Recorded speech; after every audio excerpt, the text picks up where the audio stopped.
Aviator.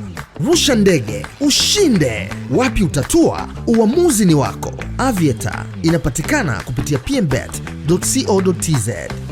Usiku wa kuamkia leo, mrembo huyu ametrendi kwenye mitandao ya kijamii, na si kwa sababu ya uzuri wake ama urembo wake, ni kwa sababu ya kile ambacho anakipitia. Mrembo huyu inasemekana kuwa kwa sasa amekuwa mlevi na akivuta zile sigara ambazo zimekatazwa. Uswahilini wanaita sigara bwege na vitu kama hivyo.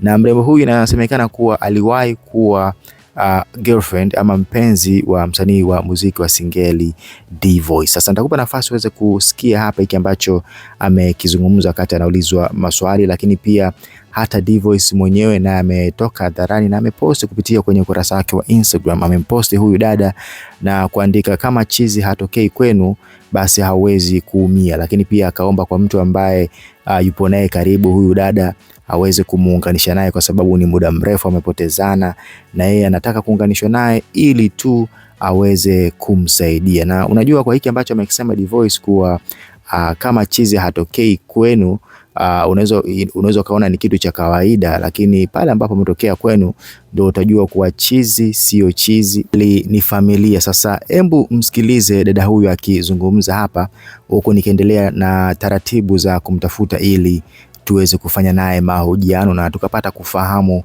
mawili matatu kutoka kwake. Msikilize hapa. Anakutafutaga D-Voice? Si Instagram tunatafutana. Unachati naye mpenzi wako? Mitambo yako bwana mkubali. Anajua, lakini kama sasa hivi unavuta Wistoni, unakula pombe Komoni. Hajui. Kwa nini sasa? Sasa si ndio wewe utampelekea taarifa, mpostie hiyo picha. Mwambiaje D-Voice? Wataka nipe neno moja nimwambie D. Nampenda kwa dhati na upendo. Koka kutelekeza Temeke, kuacha unavuta Wistoni, sasa hivi unakunywa pombe kali. Wewe uko Masaki anaenjoy na watoto wazuri. Kwani hapa mimi sio mzuri? Wewe mzuri. Wewe mzuri Angel.